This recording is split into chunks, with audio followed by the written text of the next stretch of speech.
You think $100 XRP is impossible. I did too. Then I ran the numbers, and I couldn't actually believe what they showed.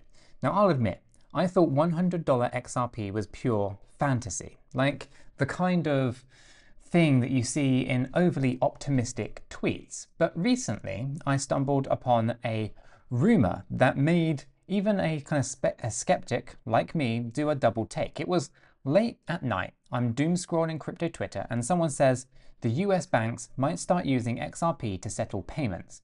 Of course, my eyebrows hit the ceiling, because US banks and XRP, that's like hearing your hometown bakery might start accepting Bitcoin. It sounds far-fetched, but if true, it's huge. I mean, XRP is around $3 a coin right now, up a ton from last year, but a lot of people still insist it's undervalued for what it does. And if banks actually used it, well, I had to know what would that look like. So I kind of brewed a fresh pot of coffee and I went down the rabbit hole on a one-man mission to find out.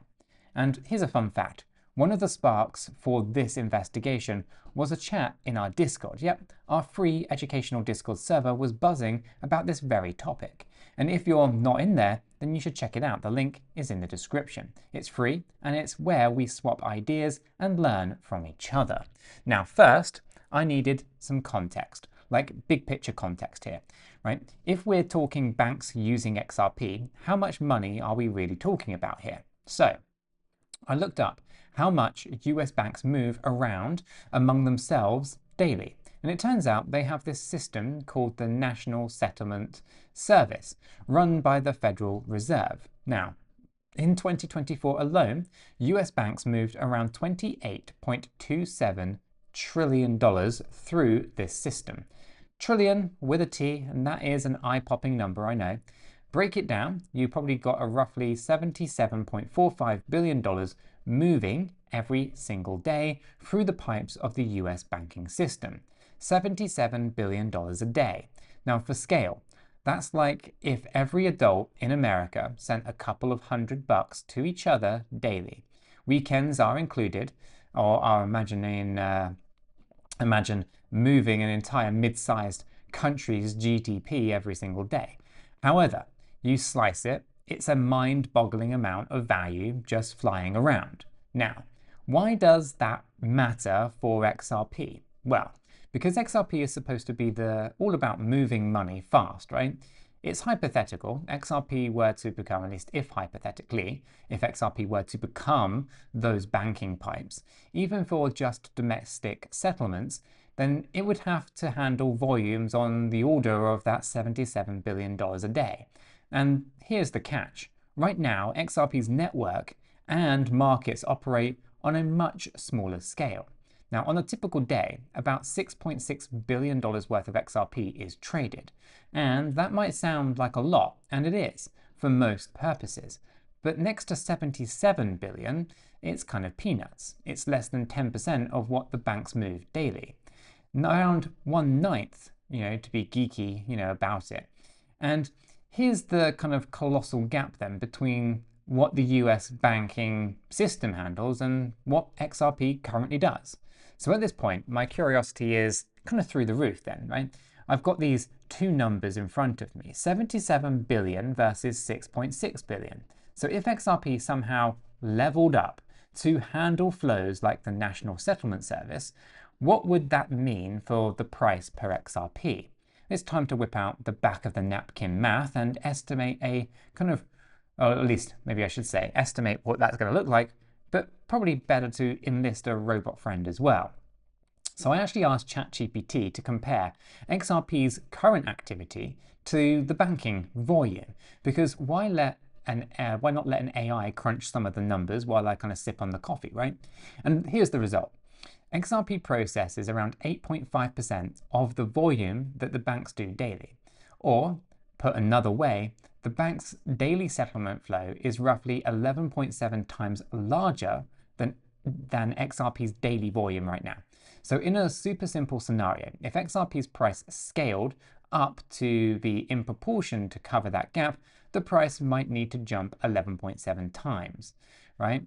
Drum roll for the answer, that would put XRP at around $35 a token. 35 bucks, just from matching the scale of the kind of domestic bank settlements.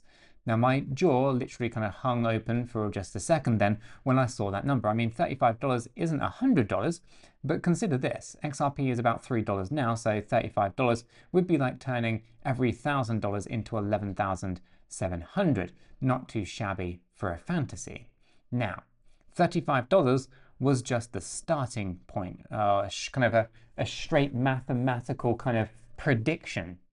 A neat figure from the kind of idealized calculation, but crypto markets are never that neat, are they? They tend to be, at least to overreact, both on the upside and to the downside. So I started wondering, what could push that $35 even further upwards, to the kind of fabled $100? Before I let my imagination run wild, I had to go ground myself for just a second. So here's a real quick disclaimer. This might just shock you, but I'm not a financial advisor, and nothing in this video is financial advice.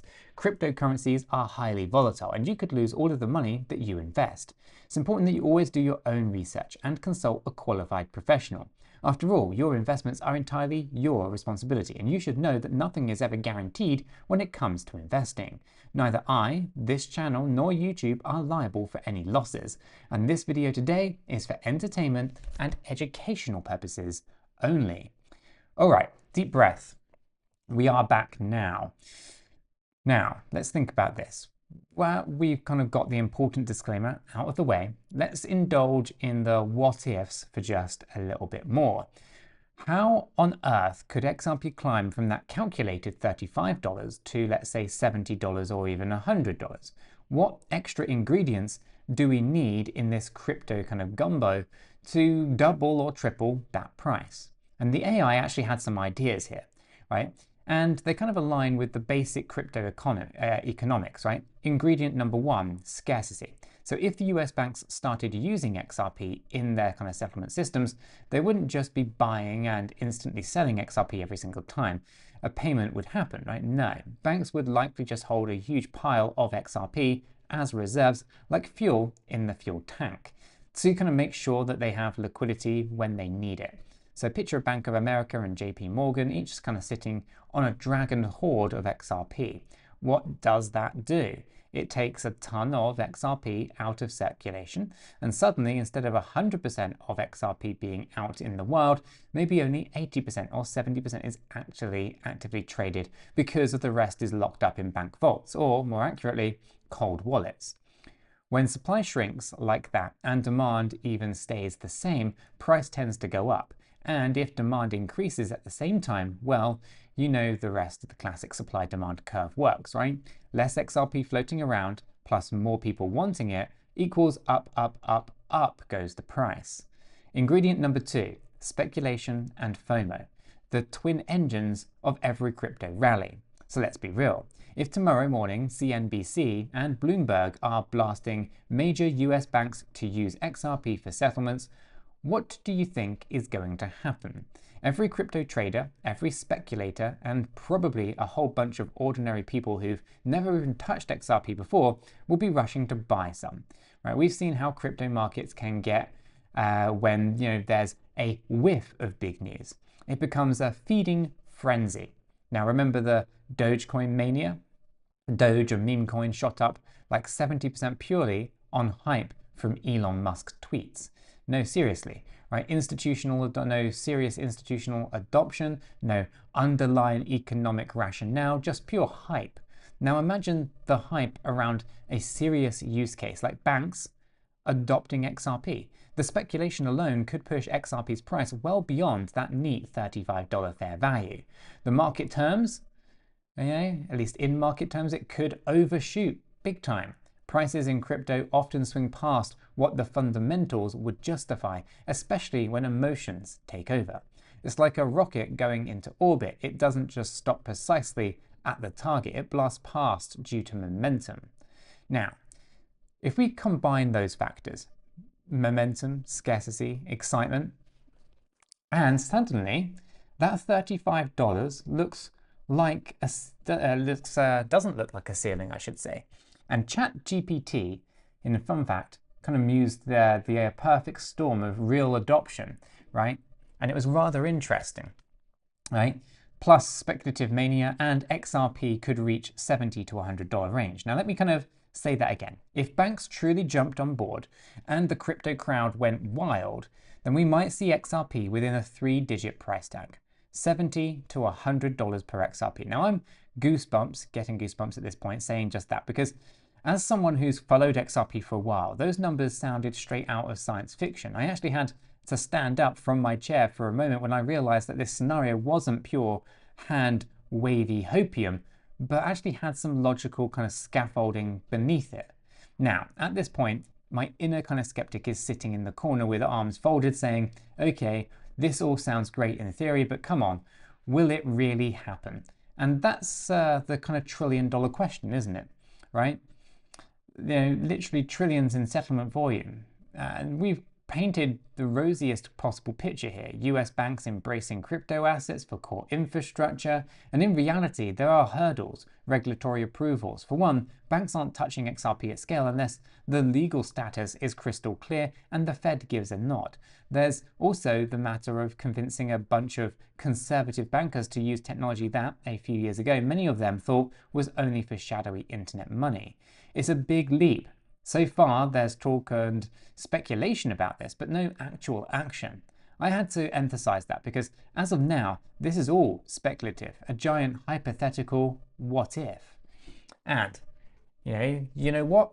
Even just imagining that it has been one heck of a ride for me, right? It made me see XRP and its kind of potential in a new light. I mean, I've heard crazy XRP predictions before. Every XRP holder has seen those posts claiming that one day XRP will be $500 or it will replace the dollar and all of that. Now, I usually take those with a Lake Erie sized grain of salt. But here, with this, US banking angle, I would admit I'm allowing myself to be a little bit more optimistic, cautiously optimistic. If nothing else, going through this exercise gave me a better sense of what XRP's ceiling could be if a major bank or major use case actually hits. And it's not infinite, it's not some magic number like $10,000 per coin. It appears to cap out at around the $100 in an extremely bullish scenario. But man, $100 is massive. For context, with roughly 59.5 billion XRP in circulation, $100 would make the kind of market cap be about $5.95 trillion. That's more than the valuation of Apple and Microsoft combined. It would instantly make XRP one of the most valuable assets on the planet. Mind blown, right? So, where do I personally stand after all of this? Well, honestly, I'm more excited about XRP's future than I was before I started kind of digging, and I even have to kind of fight the urge to FOMO into a bunch more XRP. I did allow myself a small extra bag, just a little, as a treat, because hey, I want to be along for the ride if this ship really does take off. But I'm still keeping my head screwed on straight. This is not telling me to, at least this is not me telling you to go and buy. You just heard the disclaimer, right? Whether you want to invest is totally your call. Just make sure that it's an amount that you can afford to lose, as with any kind of crypto asset. If you do decide you want to grab some XRP or other crypto, I'll just mention it. I personally use Blowfin for some of my trading. Unlike their interface, and my Blowfin link in the description is an affiliate link. So if you go ahead and use it, it costs you nothing extra, but it helps support the channel if you do use it. Same with the BitGet and any of the other exchanges that are down there. BitGet is another solid exchange that I've used, and I've got an affiliate link for them in the description below as well. And there's no pressure at all here. Those are just the options that if you're looking for a reliable place to trade, and of course, whether you use them or not, always keep your coins secure. Now, here's one more thing that I wasn't kidding about either, which is the Discord community, right? Doing all of this research, I jumped back into the Discord server to share my findings, and people went nuts in a good way, right? Some people were like, I've believed this all along. Others were cautiously pessimistic. It was one of the most lively discussions that we've had for a while in there. So if you want to kind of be part of that kind of conversation, to learn, debate, and brainstorm crazy ideas like this, seriously, hop into the Discord. It's completely free. The link is down below, and we'd love to have you there. It's basically a 24/7 crypto hangout with a bunch of very smart and occasionally funny people. At the end of the day, here's my kind of takeaway, right? From this little adventure that we've been on today, right? Sometimes those crazy crypto rumors that we see on Twitter, they aren't as insane as they might sound, right? There might be a kernel of truth, a real scenario hiding under all of the hype. XRP hitting $100 would require a perfect storm: mass adoption by banks, reduced supply, crazy market enthusiasm, everything. It's a long shot, no doubt, but I'm not selling my kidneys to buy more XRP or anything crazy like that. But you can bet that I'm going to be following the developments on this front rather closely. Even if banks adopting XRP remains just a what if for now, it has opened my mind to how undervalued something can seem until you plug it into real world context with trillions of dollars in play. Now I'm curious what you guys think. Is the idea of XRP hitting $100 utterly bonkers, or do you see a path for this to become reality? Now, maybe you think that banks will never go for it, or maybe you think that $100 is actually too low if they do. Let's talk about it. Drop a comment or at least with your thoughts down below, or join the Discord and engage with us directly there. I love hearing all the different perspectives because, hey, I might have tunnel vision after spending way too many late nights on this one. And with that, I'm wrapping up this adventure, and I hope that you've enjoyed coming along for the ride. I know I did. So subscribe for more real talk, crypto adventures, and I'll catch you in the next one.